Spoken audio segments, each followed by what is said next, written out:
Here with Director of Athletics from Iowa State University, Jamie Pollard. Jamie, first of all, thank you so much for doing this with us today. Glad to be here. Glad to be part of your new venture.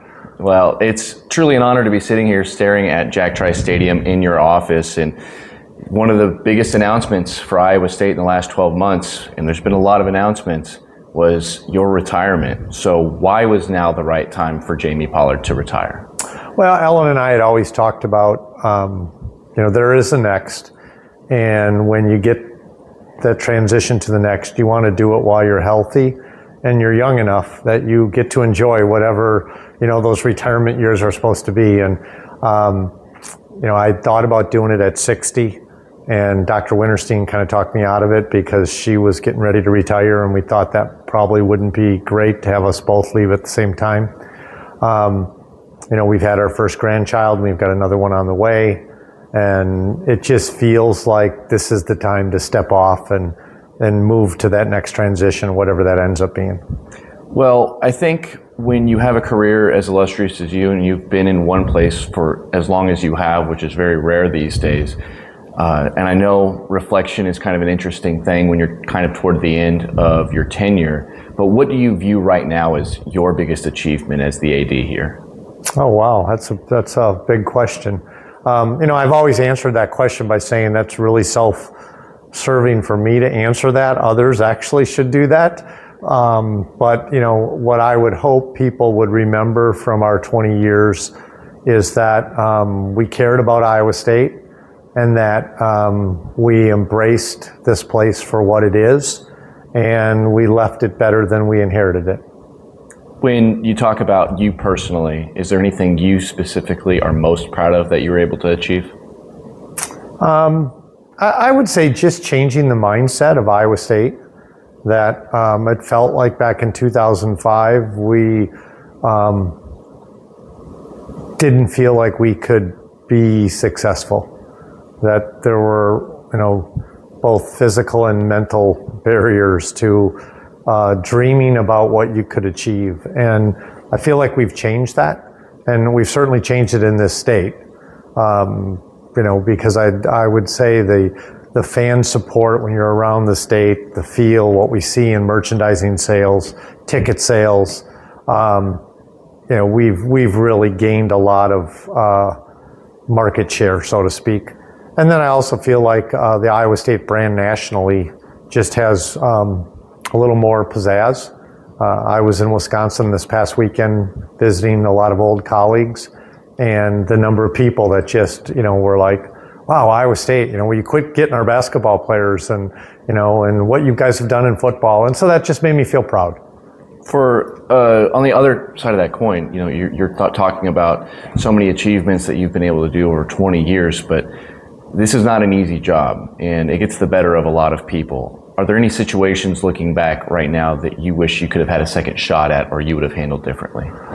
Well, I've been asked that a couple times by different people over the last several weeks, and there's a lot of things.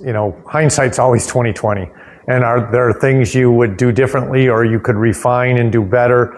Absolutely. If you don't admit that, then you're not being honest. But to pick out one or two, it just feels disingenuous because I'll overthink it. But I also don't want to come across like, well, no, we were perfect, because we were far from perfect. And, I've always said the best way to be perfect is to fix your imperfections. And I think what we've done is we've not been afraid to try things. We've not been afraid to be bold about doing things. And Barry Alvarez always taught me this, and it was this notion of don't be paralyzed by the moment. And his analogy was, in a football game, coaches call 70, 80 plays, and very few go for touchdowns. The whole idea behind it is you call a play and you watch what happened and how the other team reacted, and then you adjust from that and call the next play, or call, a play 3 or 4 plays down the road that you adjust from what you saw in that moment. And I think that's what we've done over the years. So there'd be quite a few things we'd probably tweak and do differently, but to pick out one will make that seem grander than it probably is. You've been very vocal that this is a very different place. Iowa State has to operate like Iowa State. You've talked about conferences, conference realignment, now in this brave new world of NIL and the transfer portal, and coaches seemingly always up for bid from all sorts of programs. What would the next athletic director here need to know for them to be successful in this new age of college athletics? Well, first, I think you've got to stay true to the core of what Iowa State is. And so it'll be important for the next athletics director to get out and be amongst the people, because that's a foundational requirement of the AD at Iowa State. You know, I've got some peers that are ADs that, you know, they're somewhat removed from what's going on the boots on the ground. And you can't do that at Iowa State, because Iowa Staters, the Iowans, you know, they expect you to put your jeans and boots on and go in the field and, you know, be able to ride a combine and, you know, be in their world, right? And so that's fundamental. You're going to have to do that. But they're going to have to continue to push and get people out of their comfort zone of whether it's giving more or convincing state legislators that we need to switch the model a little bit if we want to continue to have a robust, you know, athletics programs. And I'd say that even greater than just Iowa State. When you talk about UNI or Iowa, we've been very blessed in this state that we've got 3 really good programs that have punched above their weight and have done it without a lot of external support from the state in comparison to what a lot of our other peers have. And I get it. I mean, you know, state funding is tough, and there's a lot of needs, a lot more needs than just college athletics. But I think as a state, we have to stop and really think about what is the economic impact of the University of Iowa, Iowa State University, Northern Iowa on this state. We don't have professional teams here, right? Most states are spending millions of dollars investing in facilities and other approaches to have professional sports in their state because of the economic engine it is for all the communities, the restaurants, the bars, everything that goes along with that. And I think we've been blessed in this state that we've had really good success with our athletics programs without any state support. And that's going to have to change if we want to continue at the level we're at. One thing that I alluded to, the change in just how you pay coaches, you pay players. It's very different now than it was in 2005.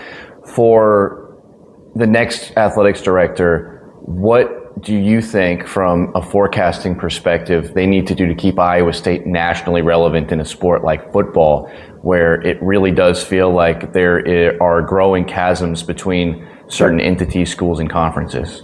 Well, if you go back to 2005, our biggest challenge at Iowa State was our lack of infrastructure.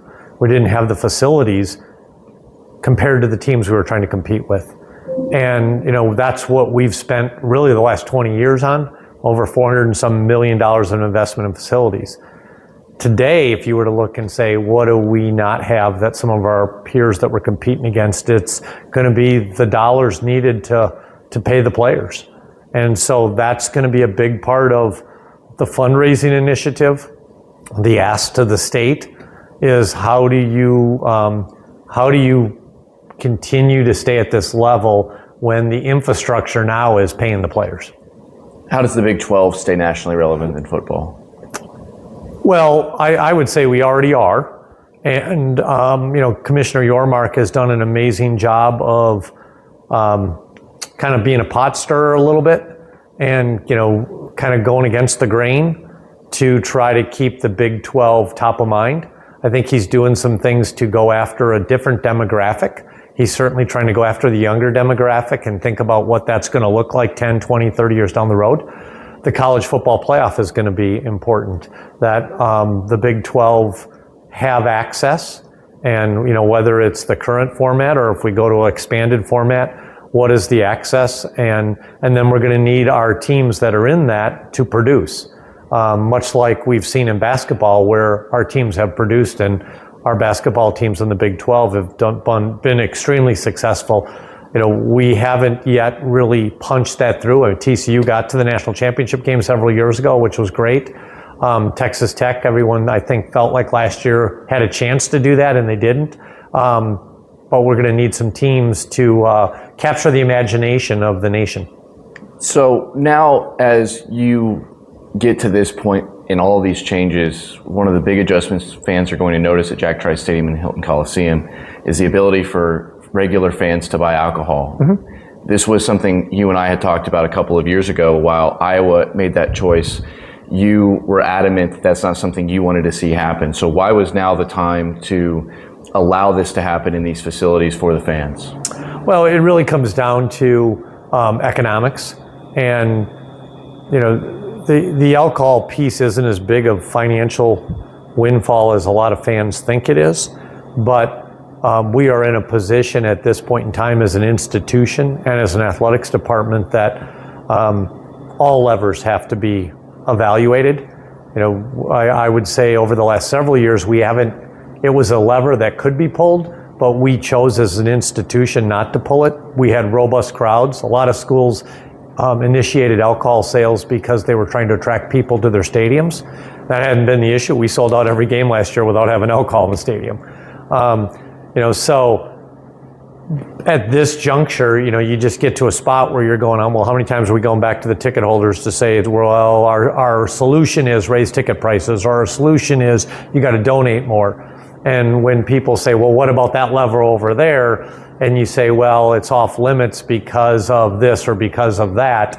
At some point, you've got to say it's no longer off limits. And that's really where we're at. Now, that comes with trade-offs. One of the things that Iowa Staters have done, and I've heard from them loud and clear over the last month, is we were the last stadium in the Big 12 or the Big 10 that allows people to pass out at halftime and go out to their tailgates and then come back in. We have over 4,000 people that do that on every game. And so those 4,000 people now aren't going to be able to do that. And some of them are pretty vocal about they're very upset about that, right? But that was a trade-off with public safety.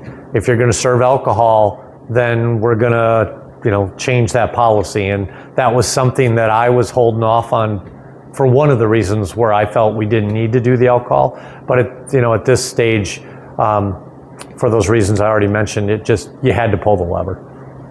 CyTown signs are up. You see some construction taking place. It says coming 2027. When that announcement was made, a lot of people very excited about what the possibilities are. What's the status of CyTown, and what do you hope its legacy will be once it's available for fans to enjoy on game day?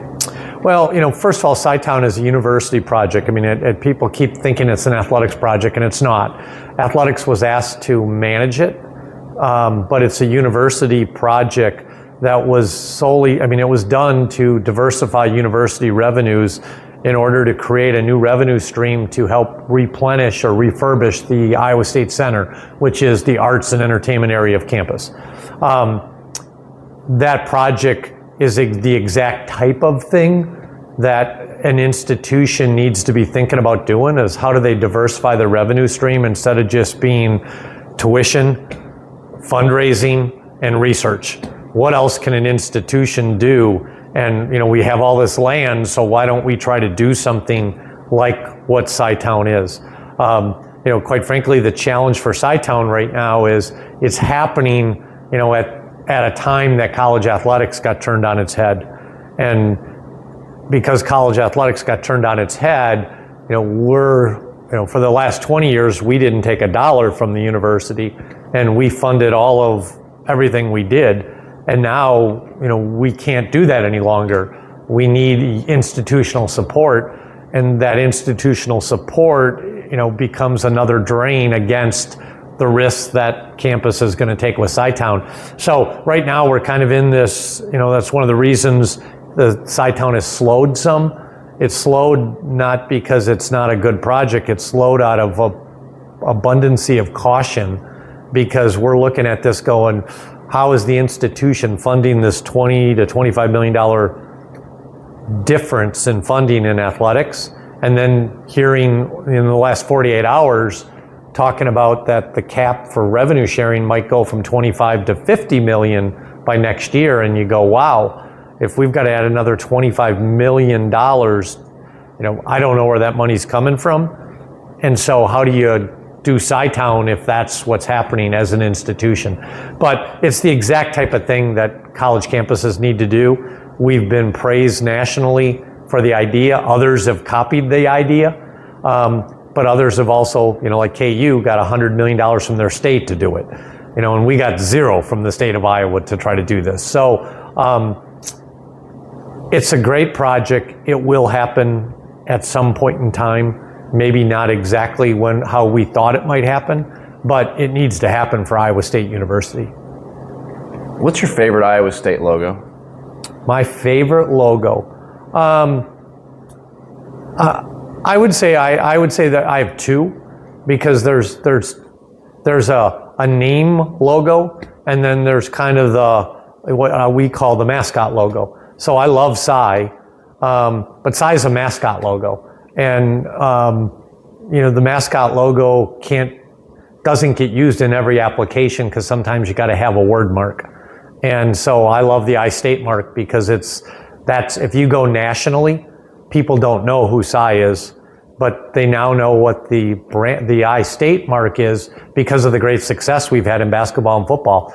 When I came here in 2005, the word mark was ISU on top of a red and blue and yellow, we call it Cy in the blender, and you were confused what it is. I mean, when I came here in 2005, I couldn't have told you if ISU meant Illinois State, Indiana State. I mean, I didn't know. And I think because of the success we've had in football, the success we've had in basketball, the brand mark, the word mark of iState, people know nationally.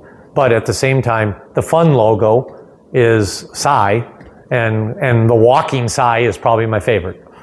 I think a lot of people would agree with that in his awesome yellow shoes. Is there a uniform that you like? There's been some new uniform colors. I'm a traditionalist. Quite frankly, I would have always kept us in the cardinal and gold.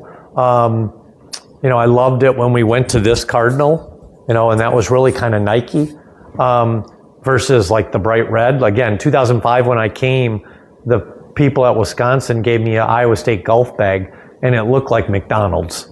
And we all laughed when they gave it to me at Wisconsin. And I'm thinking, I'm never going to use that, because it was bright red and bright yellow, and it looked like, you were walking around with the McDonald's bag over your back, right?